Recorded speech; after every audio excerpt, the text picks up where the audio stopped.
Hi guys, my name is David Meng, and I would like to take this moment to briefly go over this dashboard tool I developed for Catalent. Okay, I have been developing MRP systems in many different organizations.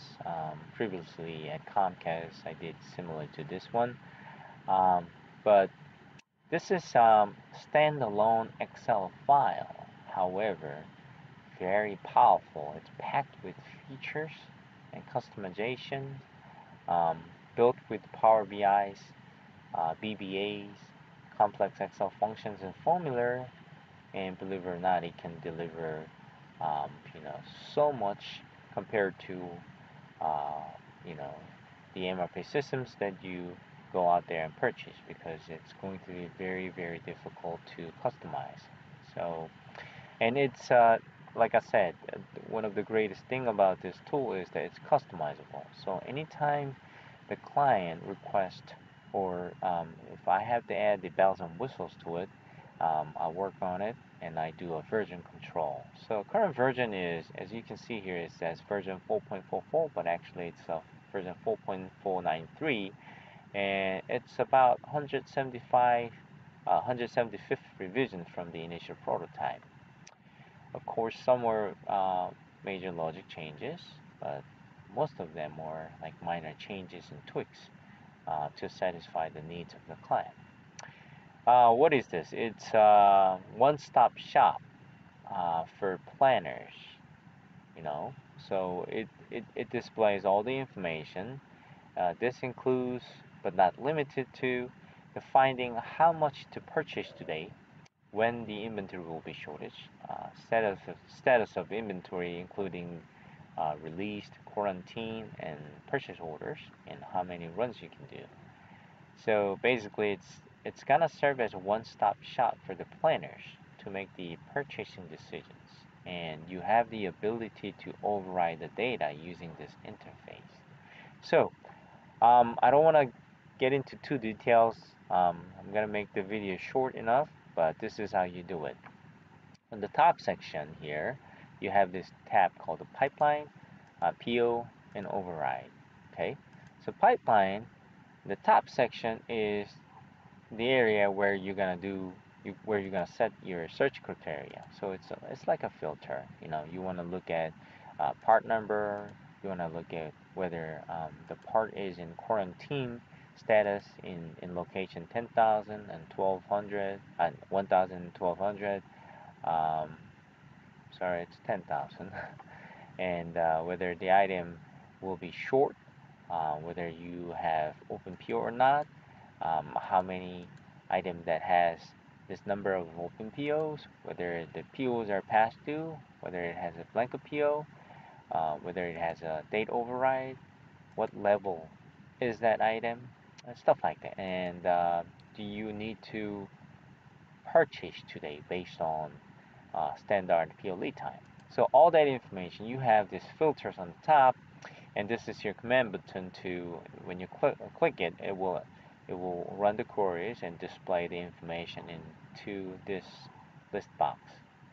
So anytime you click inside this list box, all the data that you see down here will be pre-populated. Um, but of course, um, when you scroll to the left and right, everything what you see is actually what you see behind here in the Excel spreadsheet. It has 490 something columns, number of columns for each row. So imagine how to look up a data inside this Excel spreadsheet. It's gonna be not pain in butt, but it's all the way to the QB column. So when I do the count, it says 463 columns, right? So you can use the Excel spreadsheet. However, I'm organizing the information in this manner and group it so that you can toggle through these sections to see all the necessary information, and you don't have to scroll to the left and right to find that information. So, um, so once you click on something, the data inside. It will tell you, hey, what the client number is, what the batch record unit of measure is, what GMP number is, who the supplier is, what the paragon matching corresponding the paragon number is, and then item description. And if you have a comment, it will display here. If planners maintain the comment and update it, it will show it here. It will tell you took the quantity required for the batch, as well as how many POs and total PO quantity. All right, so let's take a look at it. So it says number of PO is full. Right? How do we know? I want to know all the information of the PO. You can by going to the PO. As you notice here, whatever the information you click on it, as the moment you click on it, the GMP number will be pre-populated. So all you gotta do is hit search. Then the query will execute, and then these are the information about the PO. So for the GMP number, you have 1, 2, 3, 1, 2, 3, 4 POs, and all that information is stored here. So going back, it says number of PO4. So when you add them all up, it will come to 312, 21 open. Okay, well, I'm not talking about anything the original amount. I'm talking about open quantity.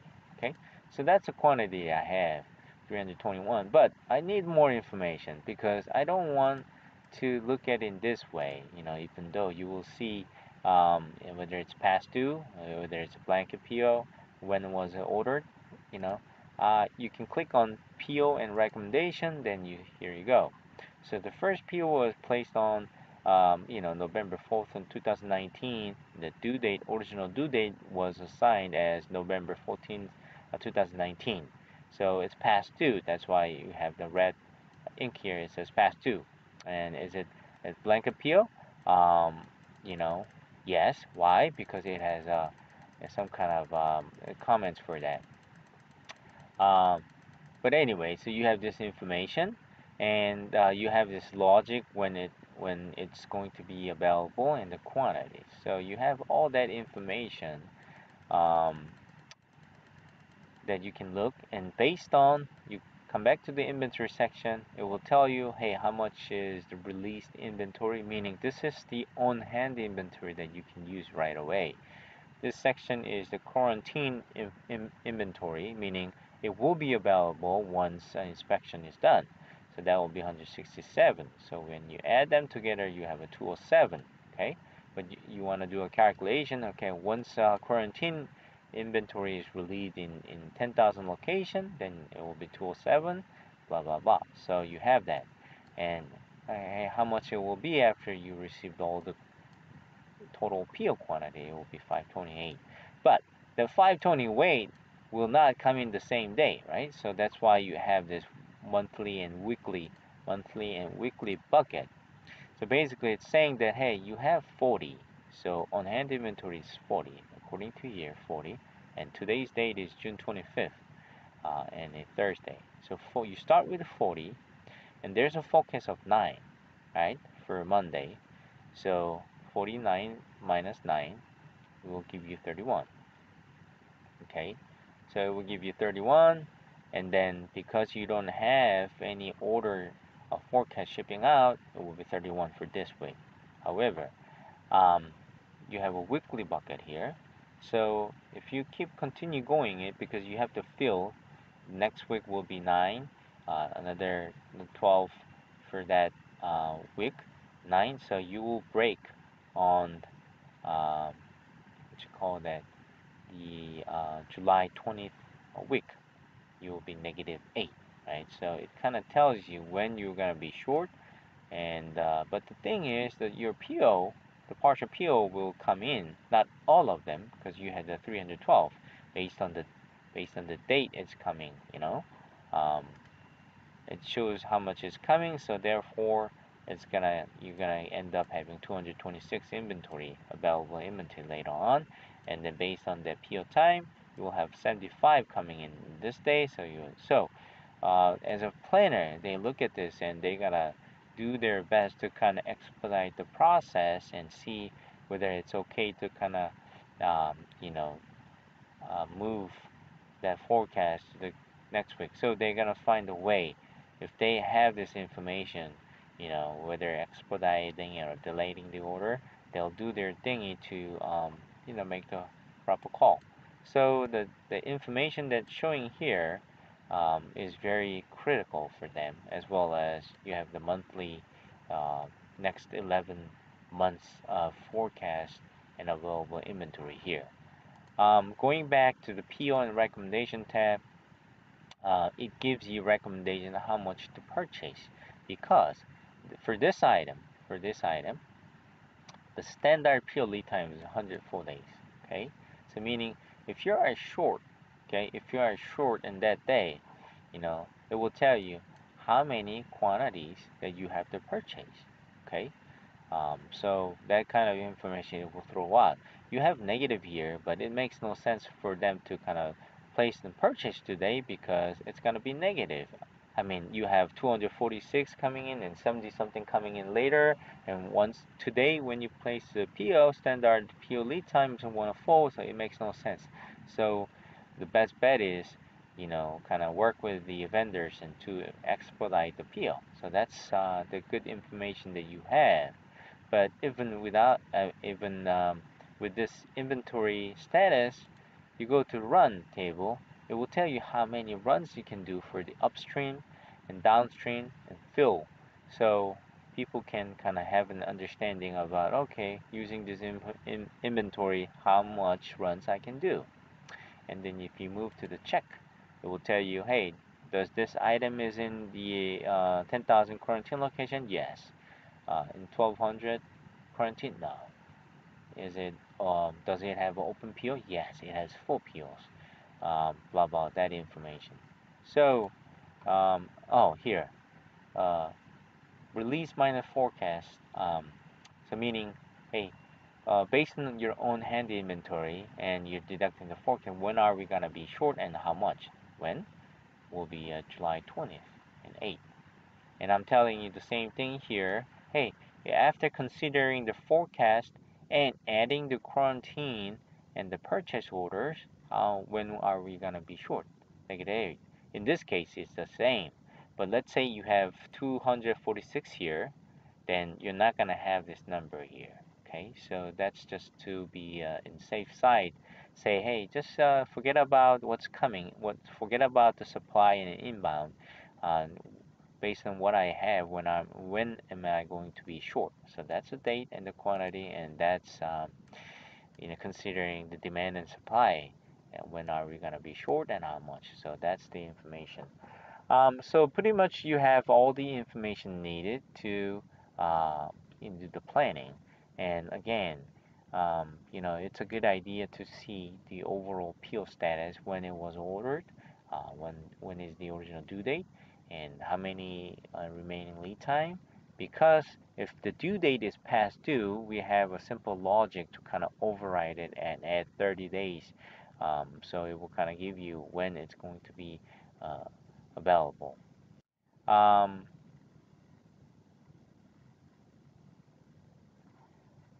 so PO tab, same way, but it's going to be only displayed in the vertical format. So depending on the PO, some POs I have witnessed that they have all the way to up to 8 different POs. Then you will see 8 different POs. All you gotta do is use your mouse or keyword up and down arrow to kind of look into that information. Override section is where you want to override the comment. So, like, for example, if you want to maintain a comment about this item using look after reviewing the inventory status and available and PO and all that, you can come to the override and you can override, say something like, just type it in and you do update comment, uh, then it will update it. You will see the new comment here. Same thing with to quarantine override date. So what I mean by that is if you have a quarantine, um, so quarantine inventory right here, quarantine, you have 124. Okay, it's a level 2 item, meaning level 2 item needs inspection inside as well as outside. So we grab that how many quarantine standard release time, which is 45 days. Wow. So you add that date and it gives you the override date when it will be, uh, you know, available. Um, so that information can be override using the section as well as PO. If you have a past due PO and you just define it's a first PO, second PO, third PO, fourth PO, for example, you do that, do search, it will tell you um, QAD PO due date is June 23rd, which is past due. Because it's past due, it's adding in 30 days. Okay, so it's doing that thingy, and you have the ability to override the past due, I don't know what you call that, due date here, and then also contact the vendor and see if they can deliver it that day. So um, all the information here, and the great thing about this one is you can hit export to export that information, and you can hide and delete all that information and just pass any just necessary information that people are looking for, right? So you have the ability to do that easily. And let me close this interface. And like I was explaining to you, you have all these columns behind, but they are grouped into sections. Like part information is all the way to here. You have grouping here, comments. These are the comments that I kind of, wanted to practice and show you guys, which I haven't. But these are the comments that will show in the interface. You can override it. Here is the inventory section. Um, here is the run section. You have a bunch of information at the run. Ooh, I moved too fast. But after the run, okay, you have a QAD lead time section, and you have the first PO, you have the second PO. As I explained before, you have up to 8 different PO. So if you have more than 8, it's not going to look up, but best practices, you should never have that much of POs outstanding. The reason why the planner had up to 8 PO was because they didn't have this tool before. So they didn't have this visibility. They were using the manual Excel spreadsheet, multiple variations. So sometimes they didn't update it correctly. So that's why we have we have many POs. However, using this tool will reduce all that. So you have a shortage check when you're going to be shortage. You have the search filters. You have monthly forecast section, you have monthly quarantine release time, you have monthly PO release time, and at the end, it will tell you, it will consider the quarantine, demand, and supply, and everything, and it will say, hey, this will be the available inventory for the week of that, so all that information, and shortage quantities. That's the purchase recommendation that you have to buy. But this is just saying that how much you're short in that days, that week, monthly week, right? Uh, and this is weekly forecast, same way, weekly quarantine release, weekly PO release, and then weekly available inventory. And this is weekly available inventory only considering what's on hand minus your order. And then you have this week's forecast, this week's quarantine, this week's PO, and this week's available inventory, and stuff like that. But what's what's what's more important is the very last column where it says purchase recommendation. So there were columns that you saw before that has all the shortage quantities. However, what you have to consider is standard the PO lead time, right? So if it takes 48 days to buy it, okay, right? When when do you have to? How far do you have to buy it, right? So it tells you available week. It's you have to look at the week of August 10th, right? So it's gonna tell you to buy 17 because you gotta cover all the way up to August 10th. In this case, you have 160 days of lead time, but you're not short, so you don't have to buy anything. So look at it, 167 days, and it will be like approximately 24 weeks. But that you have to buy all the way up to December 7th. But you do have inventory, so all you gotta buy is 23. So those information is populated in very organized fashion. Opening dashboard. In this interface. So that's how it's showing, which is pretty good. And I just wanted to show you one last thing. Um, you have the ability to type or use the drop-down list to kind of do a search. So I'm gonna just search one item, which is GMP 0001. Um, so when you do a search, after search is completed, always this Windows comes up so that as a safety. So make sure if you don't see this, that means it's still running, but you gotta click OK to let it go. All right, now once you click on it, see the dummy data I put it in there as a hi David. So you see it here, right? And then you can go to override tab right here, and you're gonna do search, and it says hi David. Okay, then I'm gonna change it to hello David. All right, this is the process. All right, it's done. So it's not gonna show it unless I redo search query, right? So from hi David to hello David. So that's how you maintain the new comments. You can do the same thing for the PO, PO dates, and quarantine release date. So it's a one-stop shop that has all the information. I call it pipeline because demand and supply and inventory. This is current week. This is a weekly bucket all the way to the 36 weeks, and this is next 11 months. You have the PO recommendation, you have the PO information all the way up to 8. This particular item that I clicked on has a number 0 PO, therefore 0 quantity, therefore you don't see anything. However, the standard PO lead time is 48 days. If you have to purchase something, if you have to purchase something, that you have to purchase in August 10th week, and the quantity is 17. I think I said it wrong. I said 36, but it's actually 32 weeks. So come over here. It's gonna tell you because you have 48 days of standard PLE time. It will tell you that okay, not only one, not only four, not only seven. Look at August 10th bucket right here, and you're gonna buy 17. That's how it's suggesting you to purchase anything, and all that information is critical for the buyer. So you come back to the inventory section. It will tell you purchase today, yes, and how many, 17.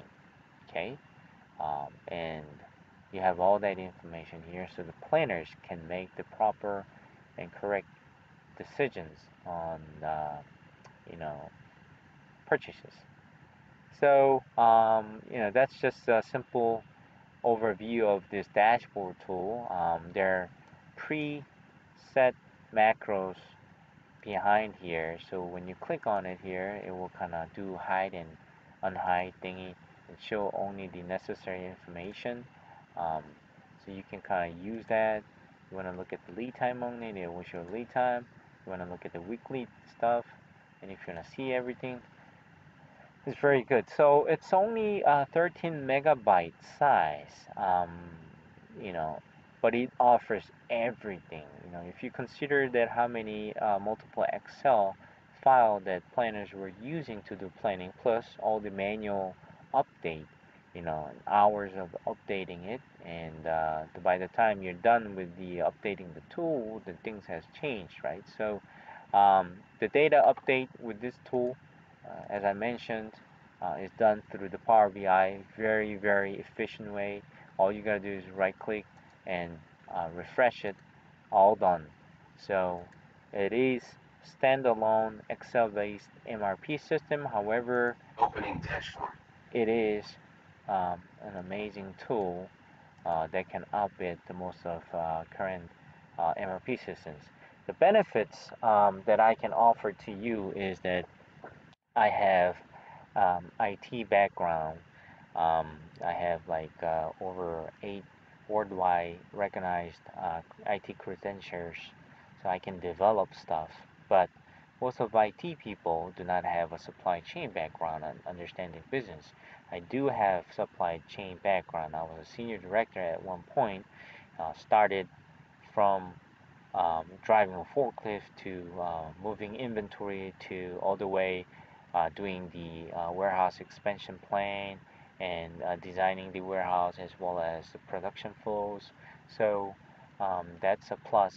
And also, I understand the business. So I think most people say that what you major in the college doesn't necessarily be the thing that you're going to be doing, but I majored in accounting and management information system, which is learned about the numbers and the business and computers. And ever since then, after the Marine Corps, I've been using it, all my experiences, knowledge, and I was building it. So every aspects of supply chain, from inventory, warehousing, procurement, I have planning, forecasting. That's the reason why I was able to build this. Most people in the supply chain department had to reach out to the IT programmers to kind of come up with something like this, but that's my benefit. I can do it all by myself. I just have to let the planners and the management review the tool and request for additional features or changes, then I'll make the appropriate change. Um, so that's the biggest benefit. And I also have a background of working in multiple, uh, industries, starting with the Korean Marine Corps. I was a company commander, but also a logistics officer. So in the military, logistics is very different than what we do out here. However, it's a good experience working in industry services industry. So learned so many different stuff there. Um, Automobile industry, so much pressure. One minute downtime because of part shortage will cause anywhere from like 10,000 to 100,000 fine because the line has to stop. All the assembly line has to stop because of that part, and it will cause production inefficiency. So automobile industry, uh, consumer packaging goods, home appliances, biopharmaceutical, internet cable industry. So and also worked in small and large, mostly global Fortune 100 companies, but also a smaller scale company, where you have to wear multiple hats and know everything and make friends with everybody to do your job right. So I can offer you, um, you know, with my humble experience and expertise in IT. Um, so I am very confident that I can add the value to your organization.